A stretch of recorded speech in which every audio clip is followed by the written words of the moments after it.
Hello friends, welcome to our channel learn computer GSCTI। Programming के आज के इस ऑनलाइन ट्यूटोरियल में हम सीखेंगे what is code in computer programming. किसी भी प्रोग्रामिंग लैंग्वेज को सीखने से पहले हमें ये जान लेना जरूरी है कि कोड क्या होता है, क्योंकि जब हम कोई भी लैंग्वेज सीखेंगे तो उसमें ऐसे वर्ड हमें सुनने को मिलते हैं। कोड क्या होता है, प्रोग्राम क्या होता है, लैंग्वेज क्या होती है, ये सारी चीजें हमें सुनने में आती हैं। तो इससे पहले कि हमें पता ना हो, उसके पहले ही हम इन सारी चीजों को सीख लें, उसके बाद अपने प्रोग्रामिंग लैंग्वेज पे आते हैं। तो फर्स्ट हम स्टार्ट करते हैं कि कोड क्या होता है कंप्यूटर प्रोग्रामिंग में।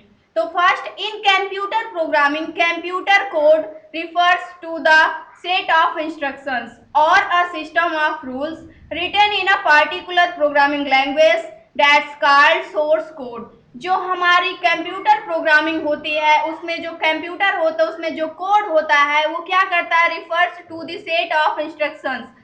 जो हमारा कोड होता है वो एक निर्देशों का समूह होता है। सेट ऑफ इंस्ट्रक्शंस एक निर्देशों का समूह होता है, या फिर हम कह सकते हैं सिस्टम्स ऑफ रूल्स। जो हमारे सिस्टम होते हैं, यानी कि किसी भी प्रोग्रामिंग लैंग्वेज को एक सिस्टमैटिक ढंग से लिखने का एक तरीका होता है, वो हमारा क्या कहलाता है, कोड कहलाता है। कोड जो होता है वो किसी पार्टिकुलर एक प्रोग्रामिंग लैंग्वेज में लिखा जाता है।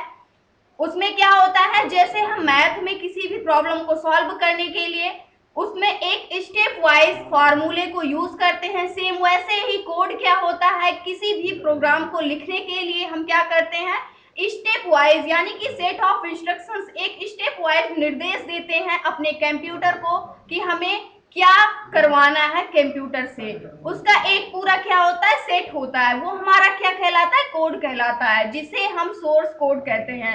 सोर्स कोड की बात करें तो सोर्स कोड क्या होता है, जब तक हम कोड को लिखते हैं एक इंस्ट्रक्शंस के रूप में एक पार्टिकुलर प्रोग्रामिंग लैंग्वेज में, जब तक हम उसे लिखते हैं तब तक वो हमारा सोर्स कोड होता है।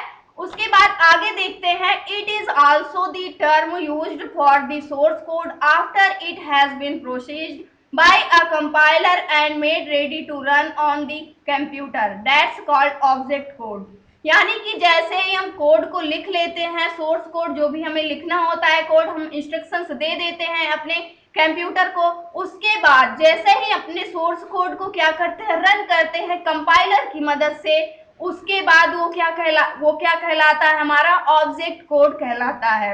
यानी कि अगर हम इस फिगर से समझे तो यहाँ पे एक सोर्स कोड है, उसके बाद कंपाइलर है, उसके बाद ऑब्जेक्ट है। क्योंकि जो भी हम इंस्ट्रक्शंस देते हैं अपने कंप्यूटर को किसी भी पार्टिकुलर प्रोग्रामिंग लैंग्वेज में, उसके बाद जैसे हम किसी भी प्रोग्रामिंग लैंग्वेज में अपने कोड को लिखते हैं, जब तक उस कोड को हम लिखते हैं अपने किसी भी एडिटर पर, तब तक वो हमारा सोर्स कोड कहलाता है।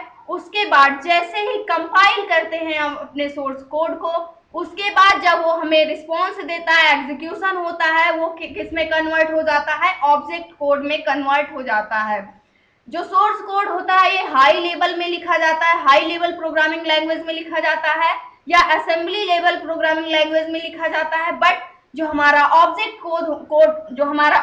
कोड होता है वो मशीन लेवल प्रोग्रामिंग लैंग्वेज में होता है, यानी कि वो एक मशीन कोड में कन्वर्ट हो जाता है, जो 0 एंड 1 का फॉर्मेट होता है। Source code high level programming language में होता है और हमारा जो ऑब्जेक्ट कोड होता है वो मशीन लेवल प्रोग्रामिंग लैंग्वेज में होता है। सोर्स कोड को ऑब्जेक्ट कोड में कन्वर्ट करने का काम हमारा कंपाइलर करता है। कंपाइलर की मदद से ही हमारा जो सोर्स कोड होता है वो कंपाइलेशन यानी कि एग्जीक्यूशन टाइम में ऑब्जेक्ट कोड में कन्वर्ट हो जाता है। तो ये था हमारा आज का topic, what is code. Code क्या होता है और इसमें सोर्स कोड क्या होता है एंड ऑब्जेक्ट कोड क्या होता है, इन सारी चीजों को हमने आज की इस वीडियो में कवर किया। आशा करते हैं दोस्तों आज की वीडियो आप सभी को अच्छी लगी होगी। अगर अच्छी लगी हो तो प्लीज लाइक करना, शेयर करना और हमारे चैनल को सब्सक्राइब करना। Thanks for watching this video.